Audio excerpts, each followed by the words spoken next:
Hey, welcome to Ice Age TV. And wow, just busy as all get out. Thanks for tuning to my channel. And you know what? I have a little chance here to kind of get a little more depth on Road Glide CVO 2023 comparison to the previous generation CVO. And you know what's really interesting is, got dogs here with me. When I open up this tour pack, look at this here. It just seems like this is so much more flexible. Let's kind of go over here and open up this tour pack, and it just doesn't seem to flex as much. Got my dog here playing in here, so it just seems like this one, it seems like this material, oh, my dog's gonna put just a little more loose. So I think they kind of went a little lighter on the plastic, I guess you could say. So there's kind of one thing I kind of noticed. Seems like the saddlebag is a little, in some ways, cheaper, thinner material. Now, I've got the CVO, I guess call your suitcase. So if you want to go to your hotel travel, you can convert this into your saddlebag and put your luggage, and I guess you can now have your luggage in your saddlebag. Easy access.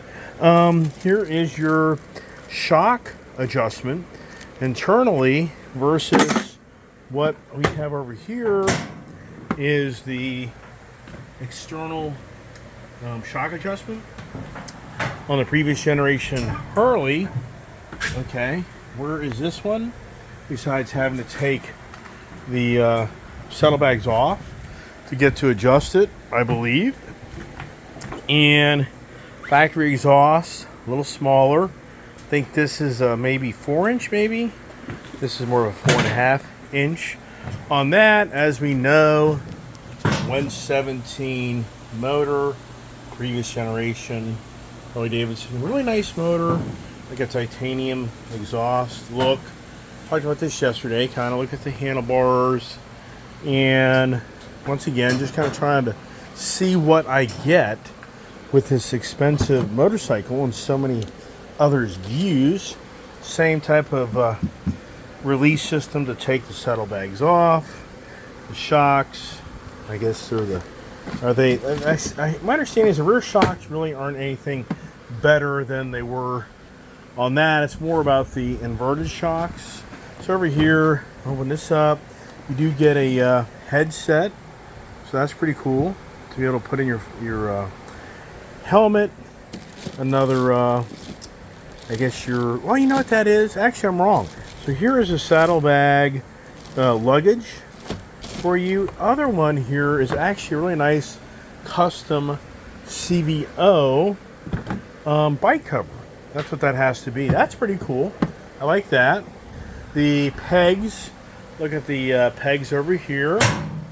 Kind of okay looking, not bad. Kind of the same thing over here. Now let's look over here. Yeah, that has the heel shifter on the bike as well. You know, the crash bars definitely, or the highway bars, definitely a different design. The fuel tank, I think this is more cool on how this lights up right there. And here's your fuel fill right there. I think that's pretty cool. Here's your CVO infotainment center, or just a general boombox infotainment center. Here's your actual speedo and RPM, which that's pretty cool. But the controls on the handlebars don't light up, so that's a big difference here. When you power this up, you see here on how you have lighted up controls. So if you're riding around nighttime, much bigger infotainment center compared to this infotainment center. I mean, it's like dwarfed in comparison. This here has an open area, but you can't close it. This here has a lot of open area here. You can't change the airflow into the rider passenger area. Mirrors, much smaller, bigger mirrors, nicer handlebars, easier access to adjust your handlebars. Right here, 4 Allen screws to change up your riding style. That's really nice. This has a cable clutch I believe, as well. You look over here, so you totally got away from that hydraulic clutch years ago. Look at the hand grips, nice hand grips. The dial style heating grips, fuel gauge, and your voltmeter there for your battery. And go over here, and your heated grips are right here. Here's a button right here to turn off the heated grips, turn them on. That's pretty cool. You have over here on the other side, I believe you've got the little switch here that pulls back for your to go through the menu and see what you have front and rear tire pressures. That's pretty cool. So that's your little button here, your menu button basically. Right here is your main toggle switch for your stereo system, your infotainment center, and they say that's kind of the same setup over here on this motorcycle. Right bar is your same scroll through for your stereo infotainment center. I don't know, but I don't know if I believe it or not, because this here, so it does kind of change up a little bit from the left to the right, and this gives you more options on how to set up your screen and your different rides. So this gives you a sport ride and a tour ride, normal ride, and a rain ride. This doesn't have that feature. So this previous generation does not have the technology that enables you to go in and set your, so even for me, I'm learning this, just so you know. And go up here, and I think, so now you know what you do, you go over here, mode. This here shows rain mode, regular ride mode, and then sport mode. So over here in your modes, you can preset how you want the bike to perform. So that's a nice feature there. You have to go into your main menu here, and so no, that's not it. So I won't get too far into that on me setting that up, but I thought it was right here. See if I can get it. No, that's not it. So I'm surprised. Just not kind of getting that right now. But I'm so new to this. As anybody else here has just bought the bike. And same thing here. A little your side. This actually here pulls up. Okay. This here you have to push down for it to come up. That's kind of nice.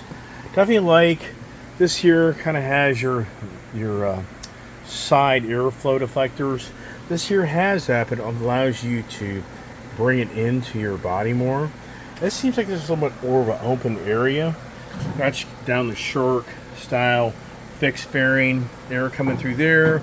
Air's coming through here. Got nice shields here to give you more of an up air. This one here doesn't have that, so you're not getting that air block here. Seem to be a little bigger, maybe a little more angled, a little bit more angled toward you. These speakers here are not as well angled, so I think you get a little bit more clarity on the highway. You've got your adjustable close for your front bat wing. I shouldn't say your bat wing, your Shark, your fixed Shark, I guess they call it. I'm trying to think of the word here. So, as far as the previous generation to new generation, definitely a lot of change up. Fuel tank, more square.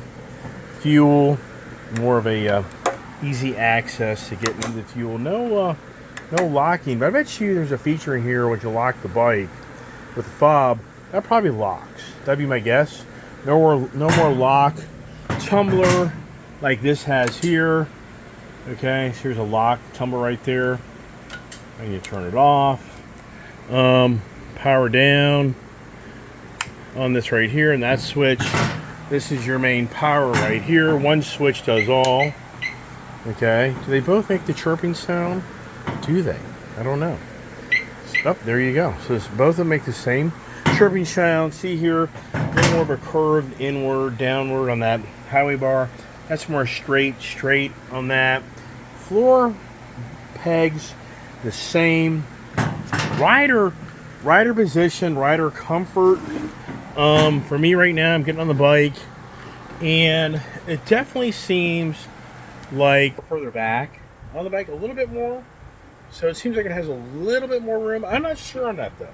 Let me get on the, and sorry for all the noise I've been getting up and down on my lift that I have my bike on. I just don't have enough room at my shop. I got too many toys. Just too many toys. Lowrider ST, Street Bob, Indian, Hondas. I mean, it's just electric bicycles. And now, so on this bike here, after you're seeing that bike, you can see how much further in the bike actually, you know, seating within reason, yeah, it's about the same.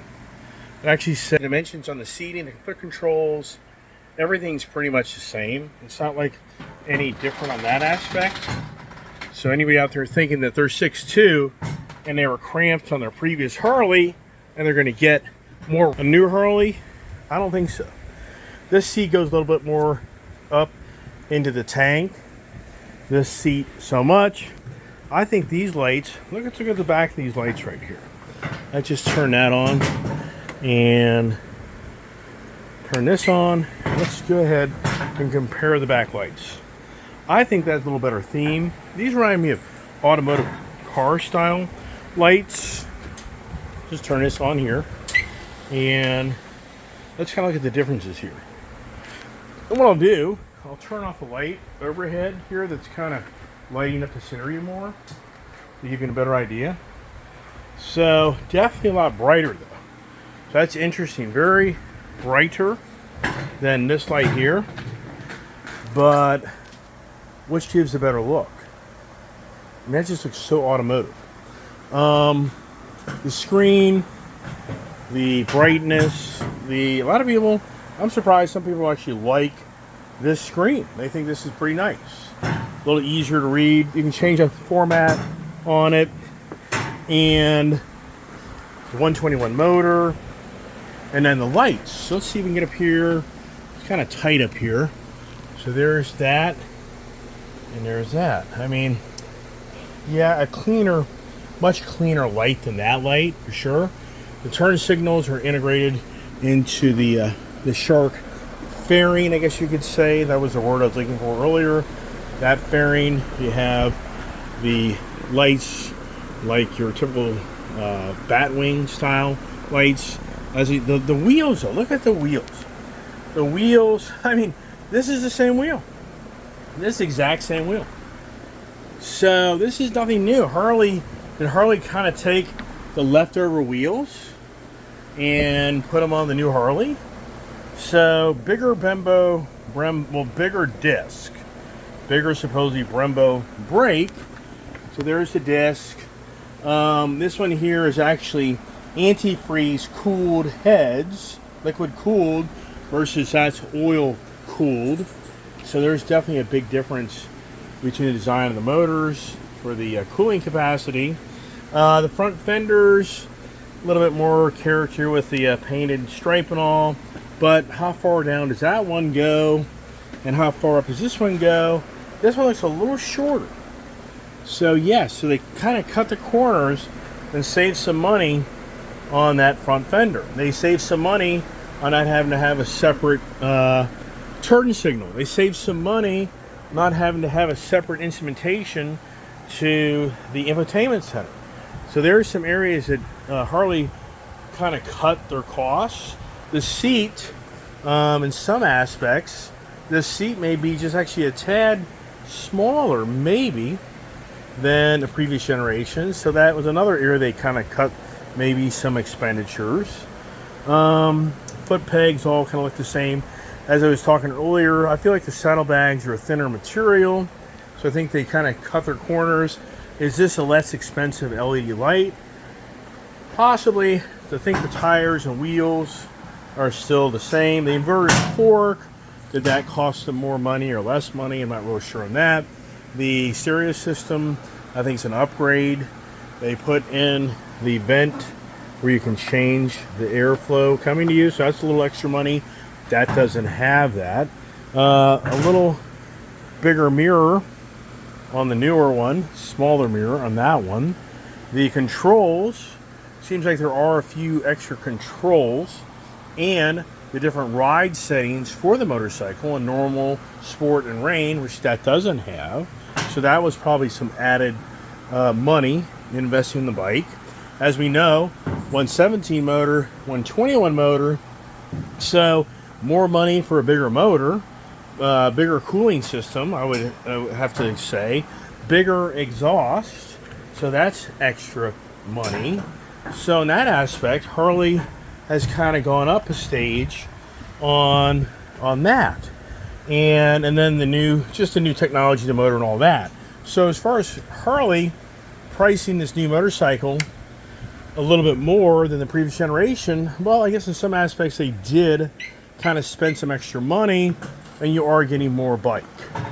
So I only wish I could take this motorcycle out and ride it and give you my true, real experience. But we had horrendous storms today, and that's just not going to happen. And I'm assuming that you got the Bluetooth headset on that bike. I'm a second owner of that motorcycle, so I'm not sure if that came. I would assume it did. And I didn't get the cover. I didn't get the special bag. Actually, I did. I did get the saddlebags. I never actually looked to see if I got the cover. I don't think I did. But that would be very interesting to look into. So anyways, my channel, hopefully this kind of helped you get a little bit more overview of the differences of the new 2023 CVO Road Glide to the previous generation. So thanks for watching my channel, and stay tuned for the rides and more impressions. God bless, stay safe, and have a great evening.